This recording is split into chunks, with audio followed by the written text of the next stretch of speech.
Welcome to the Thunder and Lightning Show. Today we're going to talk about Father George Rutler of the Archdiocese of New York. He was recently shut down due to allegations. And Ryan, do you want to give us a little bit of the info? Yeah, thanks, John. This is breaking news. I think this just came out last night or the night before. So, I have been familiar with watching Father Rutler on YouTube or on EWTN for probably 20 years. And he was one of the best, what I would call, semi-trad priests who had appeared on YouTube. Father Rutler right now he seems old, like at least 70. And he is a convert from the Anglican sect, and he converted to Catholicism, I think, in the 70s. And he's now incarnated with the Archdiocese of New York.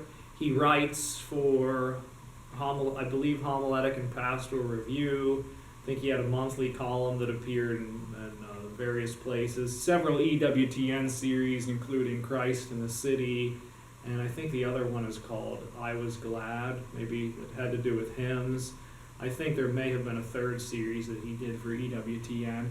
But, so there's these allegations against him that involve some 22, 23-year-old woman, and these allegations seem so far-fetched to me that it just does not pass the smell test.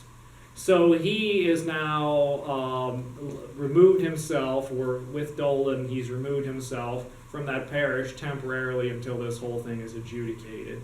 But I think that, first off, the smell is, this does not seem authentic, because of what he's accused of does not seem like this is in character of him, and him being a 70-year-old old man, okay? The smells don't add up. And as I said before amongst friends, if this was an older woman who had came to him for counseling or guidance or whatever, and he made something happen where there was an illicit encounter, or maybe, I don't know.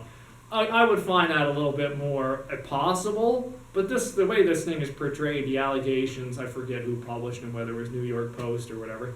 To me, this just seems like this is either a character assassination or somebody trying to get money. That's what it seems like to me. And the third possibility is, I emailed you and Brett last night, was that, ladies and gentlemen, this is going to be the future of the Catholic Church in America, because the Satanists are on the attack. And if you are hopefully no Satanists watch that program and they don't. Well, they've already got their tips. They know what to do. But if you were a bad guy or a bad girl and you want to do a hit against the Catholic Church, you do something like this. You get yourself alone with a priest somehow and say, he touched me inappropriate. It was horrible. It was rape. I feel so violated right now. And you make that allegation even though nothing happened. And in this environment, everybody believes you.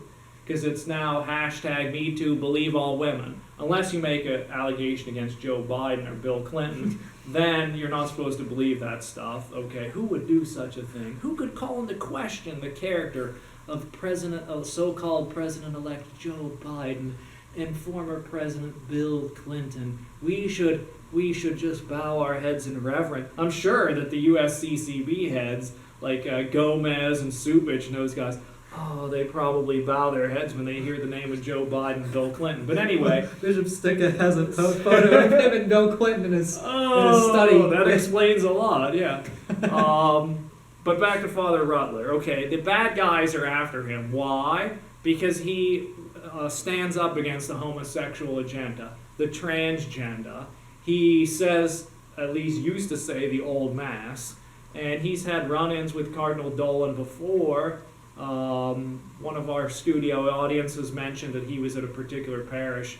Was it in Manhattan, St. Agnes, or something? I don't really know.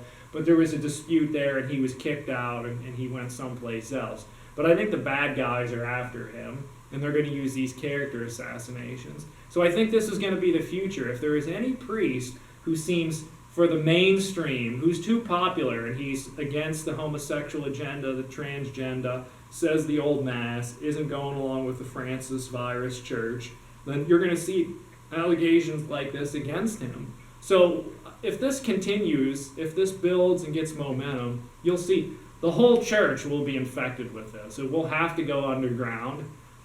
We may even have to flee and go to another country where this kind of stuff, the courts don't pay any attention to this nonsense. Because this is a plot. I'm like probably 99% sure this is a plot against Father Rutler to get money or to get him out of there.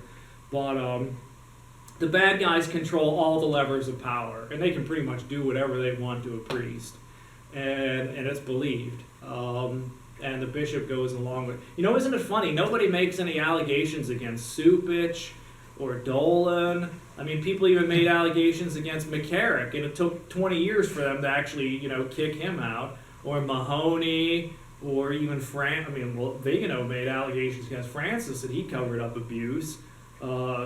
Supich, Bad Tobin. Nighty Night Tobin, yeah. Nighty Night Tobin. Who's the guy who... Farrell?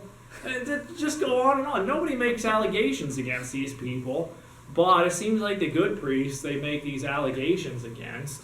And, of course, the bishops are there, have to take all these allegations very seriously. It's incredibly serious. But yet, if it's an allegation of McCarrick, they're like, well, we have to handle this delicately and make sure we don't want to make him look bad. This could harm the reputation of the church. So, again, more double standard from the leftist Catholics. Yeah, I think in the case of traditional priests, I know there are some that deliberately choose the traditionalist, arena to spread their predation, or to commit their predation.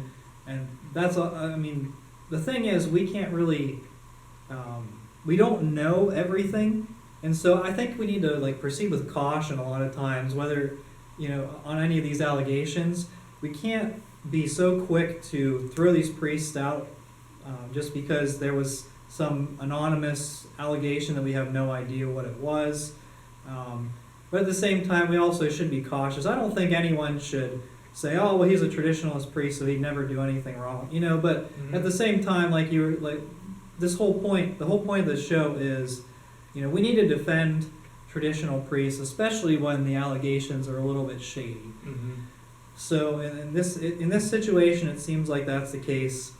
Unfortunately, I will say that this is coming to a parish near you. This is coming to a priest that you know. Yeah, JP2 mentioned that the communists did a similar thing. That the communists would lie about priests and say he's a homosexual, he has a girlfriend or whatever. And he knew about that, so he was very wary of allegations of this sort. And I think that in these cases, if it doesn't pass the smell test, you do a thorough investigation before you start kicking people out. And again, this thing sounds like, remember when Trump was getting sued by every woman? This is what it seems like to me. That this is a Stormy Daniels type thing. Or I know Bill Clinton probably, I think he did, in my opinion, he did a lot of predation. But he was getting sued all the time, and this is the kind of stuff that was alleged against Bill Clinton. Now, Bill Clinton doesn't pass the smell test.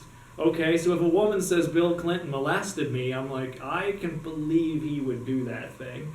But Father Rutler, who is just kind of an old, decrepit, bald man, does not seem like a violent kind of predator that would grab and forcibly grope a woman. It doesn't add up. Yeah, well, there's a history, too. A lot of these priests, they have a history where, maybe they were cleared of an allegation. A bad priest? Yeah, the bad priest. Yeah. They have a history where, well, they were part of this rainbow club in college, and then, they had an allegation that they were cleared of a bunch of years ago, and then they had another allegation that they were cleared of, and it just kind of spirals out of control. I don't know. I mean, it's a tough situation because the church didn't react, 70 years ago to all these allegations, and now we're paying for it big time. And one more point I want to make is that it's interesting whenever I look in diocesan newspapers and they say, oh, this priest was accused, but then we found after a year that they were cleared. And I don't know if they're ever going to be returned to ministry. Probably not, because their reputation's ruined at that point. But the diocese, what do? They ruin their reputation. So Yeah, they're It's- guilty. If you spread a false report, that is a sin. And so you cannot spread a false report unless you have some certainty that it's a true report. So at best you can do is if let's say you're accused of doing something at the diocese, let's say you're a priest and somebody accuses you of having a girlfriend or whatever. Well, okay, Father John, do you have a girlfriend living in the rectory with you? no, Do you have a girlfriend at all? no, Okay, so there was a report that there was a girlfriend there. You deny that? yes, Okay, so we'll have to get the testimony of these witnesses and what they saw and all this stuff, and then we'll have some kind of hearing. Okay, and maybe it's to the point where we got to get you another priest who lives there to make sure you're not bringing women around. But you having this girl is not going to interfere with the priesthood at all. Okay, and in that case, again, we're not in favor of a priest having a girlfriend, but we're also not going to treat you just based on an allegation that you are a criminal and guilty and kick you out. Is we have to have a due process here. This isn't, cancel culture. It's only recently come to Twitter and Facebook and that stuff. It's existed in the Catholic Church since the early 2000s. After the Dallas Charter, you're now hashtag canceled if somebody makes an allegation against you. All right, well, thank you so much, Ryan. Thank you Thanks, for John. watching. We are the lady. And we will not be silent. silent.